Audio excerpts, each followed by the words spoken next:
যারা বেশি নামাজ পড়বে তারা বেশি জান্নাতে ঢুকবে নাকি? নামাজ পড়তে পড়তে যারা কপাল কালো করে ফেলছে এরা ঢুকবে না?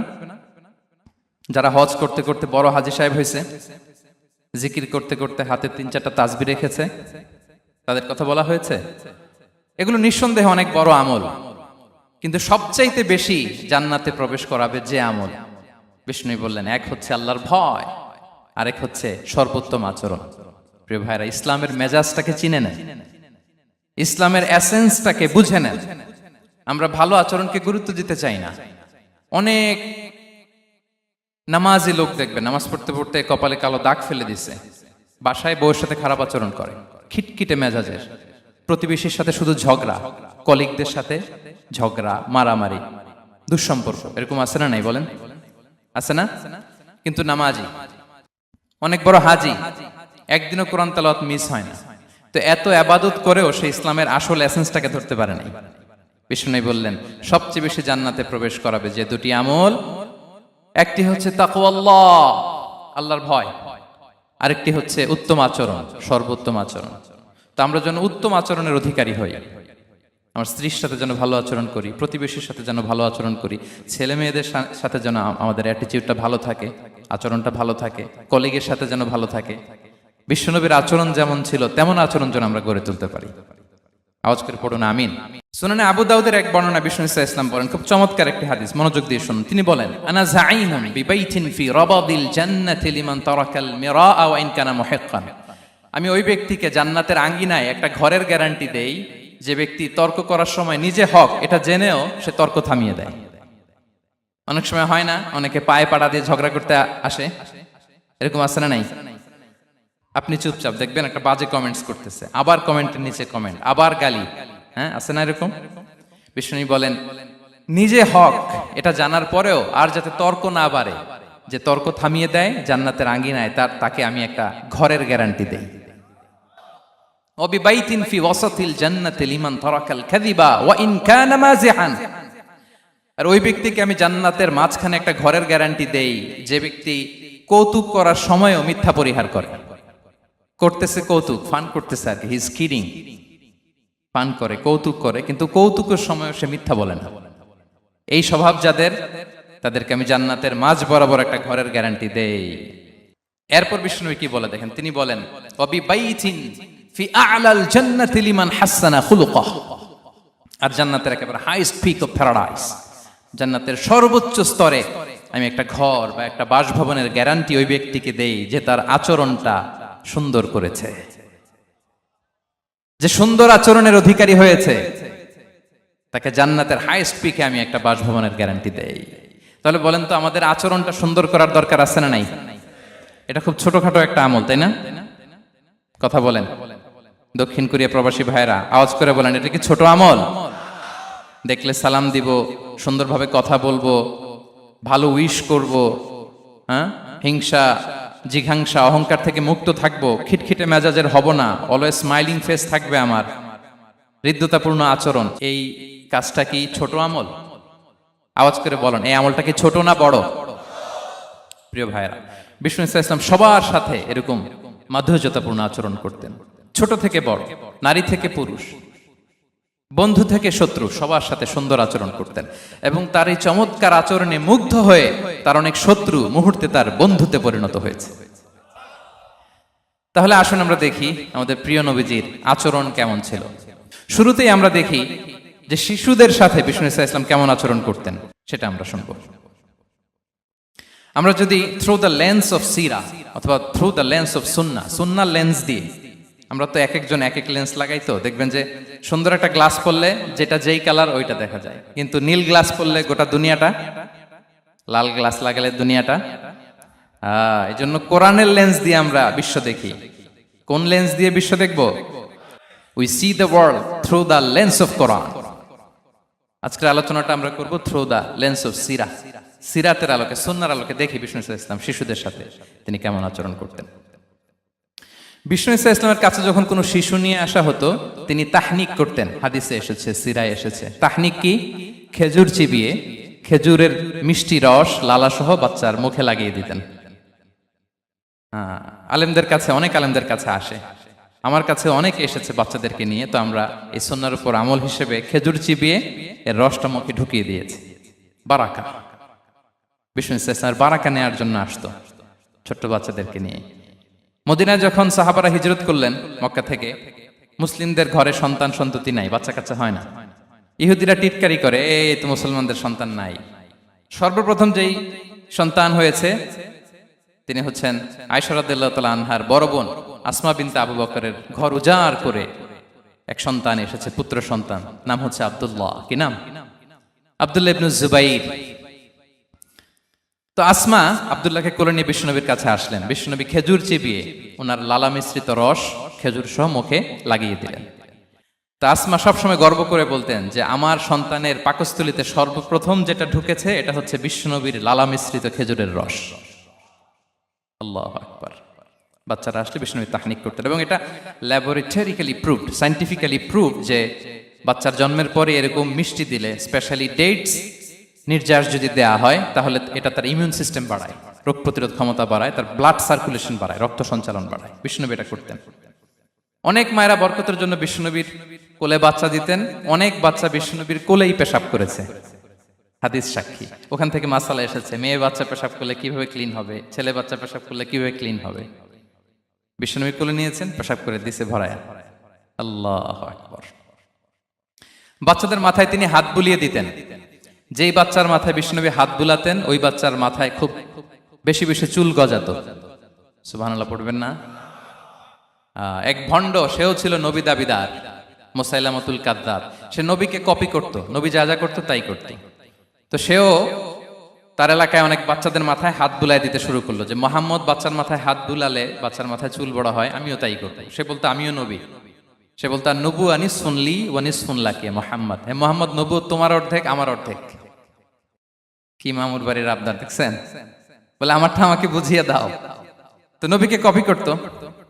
বিশ্বনবী কুয়ার মধ্যে লোনা পানির কুয়ায় থুতু ফেললে মুহূর্তে লোনা পানির কুয়া মিঠা পানির কুয়ায় পরিণত হতো। তো এই বদমাসটা যখন কপি করে থুতু মারছে ওদের এলাকার কুয়ায়, ওটা ছিল মিঠা পানি, ওটা মুহূর্তের মধ্যে লোনা পানির কুয়া হয়ে গেছে। তো বিশ্বনবীকে কপি করে সে তার এলাকার নবজাতক বাচ্চাদের মাথায় যখন হাত বুলিয়ে দিতে শুরু করলো, পরবর্তীতে দেখা গেল ওই বাচ্চাগুলো আজীবন ছিল টাক মাথা। চুল বাড়বে তো দূরের কথা, এদের মাথায় চুলই ওঠে নাই। আল্লাহু আকবার। মুজিজাতুন নবী। তো বিশ্বনবী মাথায় হাত বুলিয়ে দিতেন, বাচ্চাদেরকে চুমু খেতেন। আপনারা বাচ্চাদেরকে কোলে নেবেন, আদর করবেন, চুমু খাবেন, বিশ্বনবীর সুন্নাহ এটা। বাচ্চাদের সালাম দিতেন। মাঝে মাঝে বাচ্চাদের সাথে মজা করতেন, তাদের সাথে খেলাধুলা করতেন। বাসার সময় পেলে এটা করবেন, ছেলেমেয়েদেরকে নিয়ে খেলতে নেমে যাবেন। শুধু বাচ্চাদের সাথে ফান করতেন এমন না, ভুল দেখলে শুধরে দিতেন। এক ছোট্ট বাচ্চা কোলে বসে খাবারের প্লেট থেকে এখান থেকে ধরে ওখান থেকে ধরে, তাও বাঁ হাতে। বিশ্বনবী বললেন, ইয়া গোলাম সাম্মিল্লাহ, বিসমিল্লাহ বলো। কুলবি ইয়ামিনি, বাঁ হাতে নয় ডান হাতে খাও। ওয়া কুল মিম্মা ইয়ালিক, আর এদিক সেদিক থেকে নয়, তোমার সামনে যেটা আছে ওইটা খাও। সুবহানাল্লাহ। শুধরে দিতেন। সাদাকার খেজুরের স্তূপ ছিল, জাকাতের খেজুর। হাসান রাদিয়াল্লাহু তাআলা আনহু, বিষ্ণু ইসলামের দহিত্র, ছোট্ট মানুষ, হাঁটতে হাঁটতে যে খেজুরের স্তূপের দিকে খেজুর নিয়ে খেলতে যায়, হঠাৎ একটা খেজুর খেতে আরম্ভ করলেন। বিষ্ণু বললেন, কেখ কেখ, থামো থামো, ওয়াক থু থু। আমরা যে বাংলা ওয়াক থু বলি, এটার আরবি হচ্ছে কেখ। এই নানা ভাই রাখো রাখো রাখো। আলা তাআলাম ইন্না লা নাকুলুস সাদাকা। নানা ভাই তুমি জানো না, আমরা হাশিমি খানদানের, আমরা সাদাকার মাল খেতে পারি না। আঙ্গুল ঢুকিয়ে মুখ থেকে খেজুর বের করে দিলেন। সুবহানাল্লাহ। এভাবে ছোট্ট বাচ্চাদের ভুলগুলো শুধরে দিতেন, কারেকশন করতেন। সুনানে নাসাইতে এসছে, কেন রাসূলুল্লাহ সাল্লাল্লাহু আলাইহি ওয়াসাল্লাম ইয়াজুরুল আনসার, তিনি যখন আনসারীদেরকে ভিজিট করতে যেতেন, ফায়ুসাল্লিমু আলা সিবিয়ানিহি, আনসারী বাচ্চাদেরকে সালাম দিতেন। আপনারা বাচ্চাদের সালাম দেন তো নাকি? নাকি বাচ্চাদের সালামের জন্য বসে থাকেন? অনেকে মনে করে যে আমি মুরব্বী হাজী সাহেব, 80 বছর বয়স, আমি তো শুধু সালাম পাবো, আমি দিব কেন? এরকম একটা ভুল ধারণা আছে না? সালাম শুধু ছোটরা দিবে, ব্যাপারটা কি এমন না? ছোটরা বড়দের দিবে, বড়রা ছোটদের দিবে, সবাই সবাইকে দিবে, ঠিক কিনা বলেন? ইনশাআল্লাহ বলেন সবাই। ওয়ায়ামসাহু বিরুসিহিম, বাচ্চাদের মাথায় হাত বুলিয়ে দিতেন। ওয়ায়াদউ লাহুম, তাদের জন্য দোয়া করতেন। তাহলে বিশ্বনবীর বাচ্চাদের সাথে আচরণ, ডিলিংস, ইন্টারঅ্যাকশন কেমন ছিল বুঝতে পেরেছেন? একবার এক নামাজে ওনার নাতিদেরকে নিয়ে হাজির হলেন, হাসান হুসাইন রাদিয়াল্লাহু আনহুমাকে নিয়ে। তো নামাজের এক সিজদায় বিশ্বনবী এমন লম্বা সময় সিজদায় পড়ে রইলেন, মাথা আর উঠান না। মুসল্লিরা তো অবাক, সাহাবারা ভাবলেন হায় রে, নবীজি অসুস্থ হয়ে গেলেন নাকি, অথবা ওহী নাজিল হলো নাকি। নামাজ শেষে সাহাবারা জিজ্ঞেস করলেন, ইয়া রাসূলুল্লাহ, আপনি কি অসুস্থ হয়েছেন নাকি ওহী নাজিল হচ্ছিল? এত লম্বা সিজদা দিতে তো কখন দেখি নাই। বিশ্বনবী বললেন, না না, কুল্লুন যালিকা লাম ইয়াকুন, কোনটাই না, বরং ওয়ালাকিন নাবনি ইরতাহালানি, আমার নানা ভাই হাসান হুসাইন সিজদারত অবস্থায় আমার পিঠের উপরে উঠে বসেছিল। ফাকারিহতু আন উআজ্জিলাহু হাত্তা ইয়াকদিয়া হাজাতা, আমি উঠে গেলে তাদের ডিস্টার্ব হবে, এজন্য সিজদায় পড়েছিলাম। যতক্ষণ তাদের পিঠে উঠে খেলতে মনে চেয়েছে তারা খেলেছে, তারা নেমেছে, তারপরে সিজদা থেকে মাথা উঁচু করে দাঁড়িয়েছি। সুবহানাল্লাহি বিহামদিহি। তো আমরা কাঁধে নিয়ে খেলবো তো দূরের কথা, আমরা অনেকে বাচ্চাদেরকে মসজিদে দেখলেই রেগে যাই, আছে না নাই? অনেক মুরব্বীরা আছে মসজিদে বাচ্চা দেখতে পারে না, দেখবেন হ্যাঁ, খিটখিটে মেজাজের হয়ে যায়, রিয়্যাক্ট করে। আলহামদুলিল্লাহ গত অনেক বছর ধরে বাংলাদেশে এটা নিয়ে আমরা কন্টিনিউয়াসলি বলেছি যে না, শিশুদেরকে আপনারা মসজিদে আসলে ধমক দিবেন না, ভুল করলে, আওয়াজ করলে, চিৎকার করলেও তাদেরকে বকা দেওয়া যাবে? বলেন। আজকে যদিও বকা খেয়ে মসজিদ থেকে ফিরে যায়, আর কোনোদিন মসজিদের দিকে পা বাড়াবে? ও যাবে ক্লাবে, হ্যাঁ, ও যাবে গানের কনসার্টে, আর ফেরাতে পারবেন মসজিদে? আর আসবে না। খবরদার, আপনার একটা ধমকের কারণে মসজিদমুখী কোনো শিশু যেন অন্যদিকে না যায়। বুঝাবেন যে আব্বু, এটা আমাদের ইবাদতগাহ, পবিত্র জায়গা, এখানে দুষ্টামি করতে হয় না, আওয়াজ করতে হয় না, আল্লাহ তোমাকে অনেক গুনাহ দিবে। গুনার ভয় দেখালে কিন্তু বাচ্চারা দুষ্টামি করে না, দেখবেন, ঠিক কিনা বলেন? এই সেন্সটা তাদের আছে, এভাবে বুঝাবেন। মুসনাদে আহমদ একটা হাদিস এসেছে, বিষ্ণু ইসলাম ওনার চাচাতো ভাইদেরকে নিয়ে দৌড় প্রতিযোগিতা করাতেন, লাইন ধরে দাঁড় করাতেন, আর বলতেন, মান সাবাকা ইলাইয়া ফালাহু কাদা ওয়া কাদা, সবাই দাঁড়াও, দেখি কে কার আগে আমাকে দৌড়ে ধরতে পারে, যে ধরতে পারবে তাকে পুরস্কার দেব। আল্লাহু আকবার। এবং বিশ্বনবীর এই কথা শুনে সবাই দৌড়ে যে বিশ্বনবীর ঘাড়ের উপর উঠতো, বুকের উপর উঠতো, ঝাঁপিয়ে পড়তো, বিশ্বনবী সবাইকে ধরে আগলে নিতেন, প্রত্যেকের গালে চুমু খেতেন। পড়েন সুবহানাল্লাহ। এই ছিল শিশুদের প্রতি বিষ্ণু ইসলামের আচরণ। তো আমরা এরকম আচরণ করি কিনা? আমাদের আচরণটা আমাদের বাচ্চা, আমাদের আত্মীয় স্বজনের ছোট ছেলে মেয়ে, আমরা কোথাও শিশুদেরকে যদি দেখি, আমরা তাদের সাথে কিভাবে আচরণ করি, একটু মিলিয়ে নিন কার আচরণ কেমন, এরকম করেন কিনা। আমি আর জিজ্ঞেস করতে চাইলাম না, জাস্ট আস্ক ইউরসেলফ, নিজেকে জিজ্ঞেস করুন যে আমরা আমাদের বাচ্চাদের সাথে এরকম আচরণ করি কিনা। তাহলে প্রথম পয়েন্টটা ক্লিয়ার। আচ্ছা, শিশুদের পার্ট শেষ, এবার দেখি বয়স্কদের সাথে, অ্যাডাল্টদের সাথে বিষ্ণু ইসলামের আচরণ কেমন ছিল, বড়দের সাথে কেমন আচরণ করতেন। আমরা আসুন দেখি। সাহাবারা তো সবচাইতে বেশি বিশ্বনবীর সঙ্গ পেয়েছেন, তাই না? তাদের সাথে কেমন আচরণ ছিল? যে আয়াতটি দিয়ে আমি শুরু করেছি, আল্লাহ বলেছেন, ফাবিমা রাহমাতিম মিনাল্লাহি লিনতা লাহুম ওয়ালাউ কুনতা ফাযযান গালিযাল কলবি লানফাদ্দু মিন হাওলিক। সাহাবারা বিশ্বনবীর এত ভালোবাসা পেয়েছেন, এত সুন্দর আচরণ পেয়েছেন, তারা বিশ্বনবীকে সবসময় আগলে রাখতে চাইতেন, ঘিরে থাকতে চাইতেন, তার সঙ্গ ছাড়তে চাইতেন না। পড়েন সুবহানাল্লাহ। বাসায় ভাল লাগে না, বিশ্বনবীর কাছে চলে যেতেন। ওয়াইফের সাথে মনোমালিন্য, নবীর দরবারে চলে যেতেন। এমনকি কোন সাহাবীর পেটে যদি ক্ষুধা লাগতো, ঘরে খাবার না থাকতো, তারা বিশ্বনবীর কাছে চলে যেতেন। তারা বলতেন, নবীর চেহারার দিকে তাকিয়ে থাকলেই আমাদের ক্ষুধা মিটে যেত। আগলে রাখতেন সবসময় বিষ্ণু ইসলামকে। আর সবসময় বিষ্ণু ইসলাম একটা স্মাইলিং ফেস নিয়ে তাদের সাথে কথা বলতেন, মুচকি হাসবেন। বিষ্ণু বলেন, তাবাসসুমুকা ফি ওয়াজহি আখিকা সাদাকা, you smile to your brother, it's a charity. তোমার ভাইয়ের দিকে তাকিয়ে তুমি যে মুচকি হাসো, এটা সাদাকা দেওয়ার সওয়াব কামিয়ে ফেলো তুমি। এবং সাহাবারা বলতেন, মা রাআইতু আহাদান আকসারা তাবাসসুমান মিন রাসূলিল্লাহ সাল্লাল্লাহু আলাইহি ওয়াসাল্লাম। বিশ্বনবীর চাইতে বেশি কাউকে আমরা কোনোদিন মুচকি হাসি দিতে দেখিনি। মুচকি হাসেন তো আপনারা? মুচকি হাসবেন, হাসলে যদি সাদাকার সওয়াব হয়, তো আমরা মুখ গোমরা করে রাখবো কেন? দেখবেন, যিনি মুচকি হাসে তাকে সবাই পছন্দ করে, আর যিনি গোমরা মুখ থাকে তার দেখতে ভালো লাগে। আমার ভালো লাগে না, আপনাদের লাগে? হাসি কিন্তু সংক্রামক, ইতিবাচক ভাবে সংক্রামক। আপনি হাসলে দেখবেন হেসে হেসে কথা বলে, যার সাথে বলতেছেন তারও একটা হাসি। আপনি গোমরা মুখ থাকলে ওই ব্যক্তিও গোমরা মুখ, ঠিক কিনা বলেন? এবং মুচকি হাসলে স্বাস্থ্য ভালো থাকে, মানসিক স্বাস্থ্যের সাথে এটা সম্পর্ক আছে। দেখেন বিষ্ণু ইসলাম কেমন কনসিডারেট ছিলেন। বিশ্বনবী যদি কারোর সাথে মুসাফা করতেন, ভাই একটু হাত মিলান তো, এই যে ওই লোক হাত সরানোর আগে বিশ্বনবী হাত সরাতেন না। যখন উনি হাতটা টান দিতেন, তখন নবী হাত টান দিতেন। কারোর সাথে কথা বলার সময় এইভাবে আর চোখে তাকাতেন না, এইভাবে না, কথা বলতে হইলে ঘুরে তার দিকে হয়ে তাকে সম্মান দিয়ে রেসপেক্ট দিয়ে কথা শুরু করতেন। কেউ কোনো গুরুত্বপূর্ণ কথা কানে কানে বলতে চাইলে তিনি কথা শেষ না হওয়া পর্যন্ত মাথা সরাতেন না। সুবহানাল্লাহ, আসতে বলেন। আল্লাহু আকবার, আল্লাহু আকবার। একটু মিলিয়ে নেই, আসলে কি আমরা পারি এত চমৎকার আচরণ উপহার দিতে? কতটা কনসিডারেট ছিলেন দেখেন। এক বেদুইন, অক্ষর জ্ঞানহীন মানুষ, সভ্যতার ছোঁয়া তার মধ্যে লাগেনি।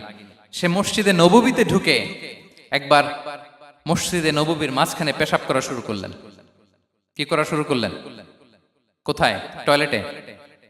কোথায়? ইসলামের সবচাইতে দ্বিতীয় সবচাইতে পবিত্র জায়গা বিশ্বনবীর মসজিদের মাঝখানে। সাহাবারা তাকে মারতে উদ্ধত হলেন। বিশ্বনবী বললেন, দাও, থামো থামো, এই থামো থামো। কারণ প্রস্রাব করার সময়, টয়লেট করার সময় হুট করে কাউকে ধমক দেওয়া যায় না, ডাকা যায় না, দরজায় বড় নক করা যায় না, করলে তার ক্ষতি হতে পারে, এটা করবেন না। বিশ্বনবী বললেন, দাও ওয়া হারিকু আলা বাউলিহি সাজলান মিন মা। এই রাখো রাখো, বেচারাকে পেশাব করতে দাও, করতে দাও, করতে দাও, পেশাব করতে দাও। সে পেশাব শেষ করলো। বিষ্ণু বললেন, এক বালতি পানি ঢেলে দাও। এই এক বালতি পানি বালুতে মিশে জায়গাটা পরিষ্কার হয়ে যাবে। এরপর বিষ্ণু ইসলাম বললেন, ফা ইন্নামা বুইসতুম মুয়াসসিরিন ওয়া লাম তুবআসু মুআসসিরিন। তোমরা এত কঠোর হচ্ছ কেন? আল্লাহ তো তোমাদেরকে কঠোর করে পৃথিবীতে পাঠাননি, সহজপন্থী করে আল্লাহ তাআলা আমার এই উম্মতকে পৃথিবীতে পাঠিয়েছে। পড়েন সুবহানাল্লাহ। দেখেন কত চমৎকার আচরণের ছিলেন। এবং পরে লোকটাকে বুঝিয়ে বললেন, সে কালিমা পড়ে মুসলমান হয়ে গিয়েছে। আল্লাহু আকবার। এই ছিল বিষ্ণু ইসলামের ইন্টারাকশন সাহাবাদের সাথে। এবং সাহাবাদের জন্য তিনি দোয়া করতেন প্রাণ ভরে। প্রিয় ভাইরা, দোয়া চাওয়া, দোয়া করা দুটোই সুন্নাহ। প্রাণ ভরে তিনি সাহাবাদের জন্য দোয়া করেছেন। বিষ্ণু ইসলাম একবার ওয়াশরুম সেরে এসে দেখলেন কে যেন অজুর পানি রেখে গিয়েছে। জিজ্ঞেস করলেন, কে রেখেছে? বলা হলো, আব্দুল্লাহ ইবনে আব্বাস রেখে, ছোট্ট আব্দুল্লাহ। বিষ্ণু ইসলাম খুশি হয়ে গেলেন, হায় রে, সে কিভাবে খেয়াল করলো? আমি এখন ওয়াশরুম থেকে আসলেই তো আমার অজুর পানি লাগবে।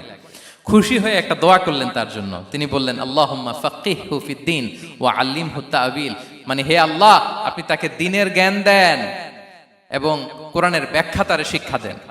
বিশ্বনবীর এই দোয়া এমন ভাবে কবুল হয়েছে, এই আব্দুল্লাহ ইবনে আব্বাস যত মুফাসসির পৃথিবীতে আসবে সকল মুফাসসিরদের সম্রাট হিসেবে আল্লাহ তাকে কবুল করেছেন। বিশ্বনবীর দোয়া তারা পেয়েছেন। উম্মে সুলাইম রাদিয়াল্লাহু তাআলা আনহা, আনাস রাদিয়াল্লাহু তাআলা আনহুকে নিয়ে আসলেন। বললেন, নবী হে, আপনি এসেছেন, আমরা যে এত খুশি মদিনাবাসী, সবাই দেখে আপনার হাতে কিছু না কিছু হাদিয়া দেয়। আমি কি দিব? কিছু দেয়ার নাই, কিছু দেয়ার নাই। আমি গরিব মানুষ, আমি আমার নাড় ছেঁড়া ধন, কলিজার টুকরা আনাস, আমার শিশু সন্তানটারাই আপনারে হাদিয়া দিয়ে দিলাম। খোয়াই দিমুকা আনাস। নবী হে, সে আপনার ছোট্ট খাদেম হবে, আপনার কাজ করে দিবে। উদুল্লাহ আলাহ, আপনি তার জন্য একটু দোয়া করেন। বিষ্ণুনবী দোয়া করলেন। কি দোয়া করলেন? আল্লাহুম্মা আকসির মালাহু ওয়া ওয়ালাদা। আল্লাহ আনাসের সম্পদও বাড়ায় দাও, ওয়া ওয়ালাদা, তার সন্তানও বাড়ায় দাও। দেখেন এই দোয়ার কি বরকত। এই দোয়ার বরকতে আনাস বলে, মদিনাতে যত খেজুর বাগান ছিল সবগুলো খেজুর বাগানে বছরে খেজুর হতো একবার, কিন্তু নবীর দোয়ার বরকতে আমি আনাসের বাগানে খেজুর হতো বছরে 2 বার। আর উনার সর্বসাকুল্যে ছেলে মেয়ে ছিল, কোন বর্ণনায় 78 জন, কোন বর্ণনায় 80 জন। আমাদের পুরো বংশে আছে 80 জন। কথা বলেন, আপনার পুরো গোষ্ঠীতে 80 জন আছে? উনার শুধু ছেলে মেয়ে, একজনের ছেলে মেয়ে কয়জন? 80 জন। বিশ্বনবীর দোয়া কি ইন্টারেকশন দেখেন। একজন ট্রু লিডারের কি বৈশিষ্ট্য। তিনি সাহাবীদের ভালো গুণ দেখলে তাদেরকে উৎসাহিত করতেন, ইন্সপায়ার করতেন, প্রশংসা করতেন। আবু মুসা আল-আশআরী রাদিয়াল্লাহু তাআলা আনহু, তিনি রাত জেগে চমৎকার কণ্ঠে তেলাওয়াত করতেন। একদিন তার ঘরের পাশ দিয়ে বিষ্ণুনবী যাচ্ছিলেন। পরের দিন বললেন, আবু মুসা, আমি কিন্তু তোমার কণ্ঠ শুনেছি, বড় সুরেলা গলা তোমার। লাকাত উতিতা মিজমারান মিন মাজামিরি আলি দাউদ। দাউদ নবীর গলায় আল্লাহ যে সুরের ঝংকার দিয়েছেন, এই উম্মতের মধ্যে আল্লাহ তোমার গলায় সেই সুরের লহরী ঢেলে দিয়েছেন। আচ্ছা বলেন, নবী যদি প্রশংসা করে যে তোমার তেলাওয়াতটা খুব সুমধুর হয়েছে, তার কেমন লাগবে বলেন তো? আচ্ছা নবী বাদ দেন, শায়েখ আব্দুর রহমান আস-সুদাইস এসে যদি আপনারে বলে তোমার কণ্ঠটা তো বড় মিষ্টি, কেমন লাগবে আপনার? আর স্বয়ং বিশ্বনবী যদি বলে, সুবহানাল্লাহ পড়বেন না? আল্লাহু আকবার। এভাবে রাসূল সাল্লাল্লাহু আলাইহি ওয়াসাল্লাম সাহাবাদেরকে উৎসাহিত করতেন। মাঝে মাঝে প্রশ্ন করতেন, তাদের অ্যাটেনশন গ্রো করার জন্য তিনি প্রশ্ন করতেন। একবার বলেন দেখি, কে বলতে পারে ইন্না মিনাশ শাজারি শাজারা লা ইয়াসকুতু ওয়ারাকুহা মাসালুহা মাসালুল মুমিন। একটা গাছ আছে, এই গাছের পাতা ঝরে না, এর দৃষ্টান্ত মুমিনের দৃষ্টান্ত। কে পারো দেখি? কোন সাহাবী পারে না, কারণ তারা ভাবতেছিল দূরের ওই সিরিয়ার কোনো গাছ হবে, অমুক জায়গার মরুভূমির গাছ হবে, ঘরের পাশে যে খেজুর গাছ ওইটা আর কেউ ভাবে না। ভাবছে প্রশ্ন যেহেতু করছে, এত সহজ উত্তর হইলে তো প্রশ্ন করার কথা ছিল না। তারা এইটা বলে ওইটা বলে, ক্যাকটাস গুলমলাতা ওই গাছ। নবী বলে না, ইন্নাহা আন-নাখলা, এটা খেজুর গাছ। কি গাছ? তো আব্দুল্লাহ ইবনে ওমর তখন খুব ছোট, তিনি মনে মনে ধরে ফেলছিলেন, কিন্তু ভয়ে বলে না। তো বাসায় যে ওমর রাদিয়াল্লাহু বলে, আব্বা আপনারা কেউ পারেন না, আমি তো জানতাম এটা খেজুর গাছ, তো বললা না যে? আব্দুল্লাহ বলে, আপনি পারেন না, অন্যান্য সাহাবারা বাপ চাচারা কেউ পারে না, আমি কেমনে কই? ওমর রাদিয়াল্লাহু বললেন, আজকে যদি তুমি বলতে পারতে লাল উট পেলে আরবরা যে যত খুশি হয় আমি তার চেয়েও বেশি খুশি হয়ে যেতাম। নবীর সামনে আমার বুকটা এত বড় হয়ে যেত। আল্লাহু আকবার। দেখেন, প্রশ্ন ছুড়ে দিয়ে মনোযোগ আকর্ষণ করতেন সাহাবাদের, রসিকতা করতেন মাঝে মাঝে। রসিকতা, এক সাহাবী বলেন, ইয়া রাসূলুল্লাহ, আমার চলতে বড্ড কষ্ট হয়, আপনি যদি দয়া করে আমাকে একটা উট দিতেন তাহলে আমি রাইড নিতাম এটার উপরে, এটা দিয়ে চলতাম, সফরের কষ্ট কমে যেত। বিষ্ণু বলেন, যাও ঠিক আছে, তোমাকে একটা উটের বাচ্চা দিব। কি দিব? সাহাবী বলেন, ইয়া রাসূলুল্লাহ, আমি চাইলাম কি আর আপনি বললেন কি? আমার তো লাগবে এমন উট যেটা দিয়ে মরুভূমিতে চলা যায়। বিষ্ণু বলেন, ওই উটটাও তো অন্য কোনো না কোনো উটের বাচ্চা। সুবহানাল্লাহ পড়বেন না? ছোট্ট কথা, দেখেন কি রসিকতা, কি সেন্স অফ হিউমার। সুবহানাল্লাহ। সাহাবীদের সাথে এক কাতারে মিশে কাজ করতেন, নিজ হাতে সাহাবীদের সাথে মিশে কি করেছেন? মসজিদে নববী নির্মাণ করেছেন। পঞ্চম হিজরিতে নিজে মরুভূমির বালু খনন করে পেটে পাথর বেঁধে পরীক্ষা খনন করেছেন সাহাবীদের সাথে। True leader. শুধু তাই নয়, সাহাবারা ভালো পরামর্শ দিলে সেটা অ্যাকসেপ্ট করতেন। আমাদের মধ্যে অনেকের একটা ইগোইস্টিক ঝামেলা আছে, বাড়ির কাজের মেয়ে বলছে, কাজের ছেলে বলছে, এই আমার স্টাফ বলছে, এটা আমি কেন শুনবো? এরকম একটা মেন্টালিটি অনেকের আছে না নাই? অনেক সময় তাদের মধ্য থেকেও ভালো পরামর্শ আসতে পারে না। বলেন পারে কিনা? বিশ্বনবী দেখতেন কেউ ভালো পরামর্শ দিলে সেটা পিক করতেন, নিয়ে নিতেন। বদরের যুদ্ধে মুসলিম সৈন্যরা কোথায় ক্যাম্প করবে, বিশ্বনবী হঠাৎ একটা জায়গায় ক্যাম্প স্থাপনের নির্দেশনা দিলেন। হাব্বাব ইবনুল মুনজির রাদিয়াল্লাহু তাআলা আনহু, তিনি বললেন, ইয়া রাসূলুল্লাহ, অনুমতি দিলে একটা কথা বলবো। কি কথা? এই যে আপনি ক্যাম্প স্থাপন করলেন এখানে, এটা কি আল্লাহর আদেশে না আপনার ইচ্ছায়? নবী বললেন, আমার ইচ্ছা, এটা আল্লাহর আদেশ নয়। তাহলে ঠিক হয় নাই, লোকেশন সিলেকশন ঠিক হয় নাই। তাহলে কোথায়? হাব্বাব বললেন, ইয়া রাসূলুল্লাহ, ওই যে কূপ দেখা যায় ওখানে, দ্যাটস আওয়ার লোকেশন, ওখানে করলে ভালো হবে। কেন? বলতেছে, আমরা ওখানে ব্যারিকেড দিয়ে রাখবো, পানি আমাদের কন্ট্রোলে থাকবে, কুরাইশরা পানির অভাবে যুদ্ধ ছাড়াই মরবে, আমরা পানি খেয়ে যুদ্ধ করবো। সুবহানাল্লাহ বলেন। বিশ্বনবী সাথে সাথে হাব্বাবের কথা মেনে নিলেন, বলে যে না, আমি যে ডিসিশন দিয়েছি সৈন্যদের মধ্যে আবার ছড়িয়ে দাও, we should change our location. আল্লাহু আকবার। তাহলে সাহাবাদের সাথে ইন্টারেকশন কি ফ্র্যাঙ্কলি, কি ওপেন মাইন্ডেড। সুবহানাল্লাহ বিহামদি। তাহলে শিশুদের সাথে গেল, বড়দের সাথে, সাহাবাদের সাথেও গেল। আল্লাহ। আচ্ছা, 3 নম্বরে স্টাফের সাথে, কর্মচারীর সাথে, সেবকের সাথে বিষ্ণু ইসলাম কি আচরণ করেছেন? বিষ্ণু ইসলামের অনেক খাদেম ছিল, সিরাতে এসেছে। সবার কথা তো বলা যাবে না, একজনের কথা বলি, আনাস রাদিয়াল্লাহু তাআলা আনহুর কথা। আনাস, লক্ষ্মীপুরে আমি এক জায়গায় ওনার কোন একটা ওয়াজ করতে যেয়ে আমি বললাম, আনাস নামটা কেমন লাগে? কারণ অনেকে বাচ্চা নিয়ে এসে বলে, হুজুর নাম রেখে দেন। তাই আমি বললাম, আজকে এখানে নাম দিয়ে দেই আনাস। এই বছর এই লক্ষ্মীপুরে যত বাচ্চা হবে, যাদের মনে চায় আনাস রেখে দিয়েন। 3-4 বছর পরে শুনি আনাস দিয়ে লক্ষ্মীপুর ভরে গেছে। অনেকে আমাকে জানাইছে ছেলের নাম কি আনাস। তো বলে যে, ওই যে হুজুর আপনি 19 সালে আমাদের লক্ষ্মীপুরে এসে বলছিলেন, ওই কথা থেকে আমরা, পেটে ছিল বাচ্চা, আমরা নিয়ত করে ফেলছি আনাস রাখবো। আনাস নামটা অনেক সুন্দর না? সাহাবাদের নামগুলো চুজ করে করে ছেলেদের নাম রাখবেন। উনি ছিলেন বিষ্ণু ইসলামের খাদেম। কোনদিন তিনি কোন ওনার স্টাফকে, সেবককে, খাদেমকে মারধর করেন নাই, কোনদিন না। আমরা তো পান থেকে চুন খসলে, আল্লাহ, বাংলাদেশে ওই যে লোহার খুন্তি গরম করে কাজের মেয়ের পিঠে শেখা দেয়া হয়, এরকম আছে না নাই? ডাকাত বলেন। মানবাধিকার কর্মী, আবার নারী আন্দোলনের বড় নেত্রী, কিন্তু ঘরের ভেতরে দেখা যায় তার আসল চরিত্র। কারো আসল চরিত্র যদি জানতে চান, কয়েকটা জায়গায় নক করলে জানা যায়। এক হচ্ছে তার বউ, তার ব্যাপারে কি বলে, তার স্ত্রী। এরপর তার ড্রাইভার কি বলে, তার ঘরের কাজের মহিলাটা কি বলে। এদের কাছে নক করলেই আপনি বড় সাহেবের আসল তথ্য পেয়ে যাবেন। কথা বুঝতে পেরেছেন? আনাস রাদিয়াল্লাহু তাআলা আনহু বলেন, খাদিমতুন নাবিয়্যা 10 সিনিন ফামা ক্বালা লি উফ ফামা ক্বালা লি লিমা সানা'তা ওয়ালা লিমা লা সানা'তা। আমি 1 বছর 2 বছর নয়, 10 বছর বিশ্বনবীর খাদেম ছিলাম। আওয়াজ করে বলেন তো কয় বছর? একদিনের জন্য আমার কোনো কাজে বিরক্ত হয়, ইস, আরে বিরক্ত হয়, আমরা এগুলো বলি না? একদিনের জন্য বলে না, একদিন, একটি মুহূর্তের জন্য। এই 10 বছরে একটিবারও প্যারা নবীজি বলেন নাই, আনাস এটা কেন করলে? একবারের জন্য বলে নাই, আনাস এটা করলে না কেন? একবারের জন্য তিনি বলেন। আনাস রাদিয়াল্লাহু তাআলা আনহু বলেন, একদিন একটা কাজে সম্ভবত জুব্বা আনতে আমাকে বিষ্ণু পাঠিয়েছিলেন। আমি ছোট মানুষ, জুব্বা আনতে যে ভুলে আমি মদিনার বাচ্চাদের খেলা দেখতে আরম্ভ করলাম। বাচ্চারা রাস্তায় খেলাধুলা করে না? বিশ্বনবী যেটা আনতে পাঠিয়েছে ওইটা না এনে ভুলে, ছোট মানুষ তো, সেও দাঁড়িয়ে দাঁড়িয়ে মদিনার ছেলেমেয়েদের খেলা দেখতেছে।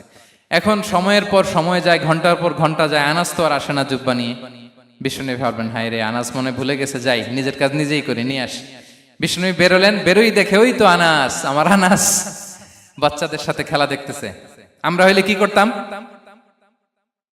আমরা হইলে কি? মাইর, ওই যে ডাইরেক্ট মাইর। আল্লাহ, আজকে তোর একদিন কে আমার একদিন না। বিষ্ণুনবী গেলেন, তিনিও বাচ্চাদের সাথে খেলা দেখতে শুরু করলেন, কিছুই বললেন না, শুধু আলতো হাতে আনাসের পিঠে হাত রাখলেন, ঘাড়ে আলতো হাতে। বিষ্ণুনবীর হাতটা রেশমের চেয়েও সফট ছিল। হাত রাখলেন, হাত রাখাতে আনাস রাদিয়াল্লাহু তাআলা আনহু ফানাযারতু ইলাই, তিনি বললেন আমি পিছনের দিকে তাকালাম, বিষ্ণুনবীর দিকে আমি তাকালাম। হঠাৎ করে দেখলাম যে বিষ্ণুনবী। তাকানোর পর পর আমি ভয় পেয়ে গেলাম, কিন্তু বিষ্ণু সাল্লাল্লাহু আলাইহি ওয়াসাল্লাম ধমকও দেয় নাই, কিরে আনাস তুই এখানে, এটাও বলে নাই। তাকালাম, ওয়া হুয়া ইয়াদহাক, তিনি একটা মুচকি হাসি দিলেন। বললেন, আনাস তোমাকে না কাজে পাঠিয়েছিলাম, এখানে কেন? আনাস বলে, ইয়া রাসূলুল্লাহ ক্ষমা করে দেন, আমি যাচ্ছি। আনাস বলে, বিশ্বনবীর সেদিনের মুচকি হাসির শাসন মরার আগের দিন পর্যন্ত আমার এই সোজা রাস্তায় রেখেছে। ভাইরা আমার, শাসন করতে জানলে পিট্টি দেয়া লাগে না, ধমক দেয়া লাগে না, মার দেয়া লাগে না। শাসন করতে জানলে একটা মুচকি হাসি দিয়ে শাসন করা যায়। এবার জানবো স্ত্রীর সাথে আচরণ। স্ত্রী, যার সাথে আমার সম্পর্ক খুবই গভীর, খুবই মজবুত, তার সাথে কেমন আচরণ ছিল? সিরাতে অনেক কথা এসেছে, আমাদের সময় নেই, সংক্ষেপে বলি। স্ত্রীদের তিনি আগে সালাম দিতেন, মসজিদ থেকে ঘরে পৌঁছে দিতেন, ঘরের কাজে সহযোগিতা করতেন, ওঠে ওঠার সময় হেল্প করতেন, মাঝে মাঝে স্ত্রীদের পরামর্শও নিতেন। আপনারা এগুলো করেন তো? করেন? এই যে আওয়াজ নাই, পেছনে কিন্তু ভাবিরা বসে আছে সবাই। উল্টা পাল্টা বললে এখানে উইটনেস আছে, খবর আছে আজকে। এগুলো করেন? করেন? হ্যাঁ, করতে হবে, করতে হবে। বিষ্ণু সাল্লাল্লাহু আলাইহি ওয়াসাল্লাম নিজ হাতে ঘরে উটের দুধ দহন করতেন, রুটি সেকা দিতেন, কাপড় সেলাই করতেন, এই কাজগুলো করতেন। এবং আম্মা জান আয়েশা রাদিয়াল্লাহু তাআলা আনহাকে এত ভালোবাসতেন, তিনি বলেন, আমি গোশত খেয়ে ওইটার হাড্ডিটা রেখে দিলে বিশ্বনবী আমার খাওয়া হাড্ডিটা নিয়ে আবার চুষতে শুরু করতেন। আমি গ্লাসের যেখান দিয়ে পানি খেতাম, পেয়ালার খুঁজে খুঁজে বিশ্বনবী ওই জায়গায় ঠোঁট লাগিয়ে পানি খেতেন। মাইমুনা রাদিয়াল্লাহু তাআলা আনহা বলেন যে আমি আর বিশ্বনবী এক বালতি থেকে মগ দিয়ে পানি নিয়ে দুজনে গোসল করেছি। আল্লাহু আকবার, কি চমৎকার আচরণ। এবং স্ত্রীদের নিয়ে তিনি সফর করতে বেরোতেন। একবার রাত্রিবেলা বিষ্ণু সাল্লাল্লাহু আলাইহি ওয়াসাল্লাম এবং আম্মা জান আয়েশা রাদিয়াল্লাহু তাআলা আনহা, বিষ্ণু বলেন চলো তো আমরা একটু দৌড় দেই, এক্সারসাইজ হয়ে যাবে। দুইজনে দৌড় দিলেন। তখন আম্মা জান আয়েশা রাদিয়াল্লাহু তাআলা আনহা একটু স্লিম ছিলেন, তো দৌড়ে বিশ্বনবী পিছিয়ে পড়ে গেলেন, আম্মা জান আয়েশা ফার্স্ট হয়ে গেলেন, আগে চলে গেলেন। বড্ড খুশি, উনি বিশ্বনবীকে হারিয়েছেন। আবার অনেক বছর পরে, তখন সময়ের ব্যবধানে আম্মা জান আয়েশা একটু হেলদি হয়ে গিয়েছেন, আগের মতো আর চিকন নেই। আবার বিশ্বনবী কোনো এক রাতে বললেন, আয়েশা চলো আজকেও একটু এক্সারসাইজ করি, দৌড় দেই। দুজন মিলে দৌড় দিলেন। আজকে বিশ্বনবী আর আম্মা জান আয়েশাকে চান্স দেন নাই, তিনি জোরে দৌড়ে আম্মা জান আয়েশাকে রানার আপ করে দিলেন, উনি ফার্স্ট হয়ে গেলেন। এরপর কি বললেন জানেন? সুনানে আবু দাউদের হাদিস, তিনি বললেন, ইয়া আয়েশা হাদিহি বিতিলকা সাবকা। দেখেন বিশ্বনবী মনে রাখছেন, নোটে রাখছেন। বিশ্বনবী বললেন, আয়েশা ওই যে এত বছর আগে কোন এক রাতে মরুভূমিতে দৌড়ে আমাকে হারাইছিলা, আজকে ওইটার বদলা নিয়ে নিলাম। তিলকা সাবকা, ওইটার বিনিময়ে এটা। ওই দিন তুমি জিতছিলা, আজকে তোমার উপর আমি জিতে গেলাম। কি হৃদ্যতা ছিল, কি সম্পর্ক ছিল স্ত্রীর সাথে। তাই বলে মনে করবেন না যে কোনো মনোমালিন্য হতো না, হতো। মানবিক যে ব্যাপারগুলো মাঝে মাঝে একটু ছোটখাটো মিষ্টি ঝগড়া, একটু মনোমালিন্য, এটাও হতো। এবং বিশ্বনবী এটাও টের পেতেন। তিনি বলতেন, আয়েশা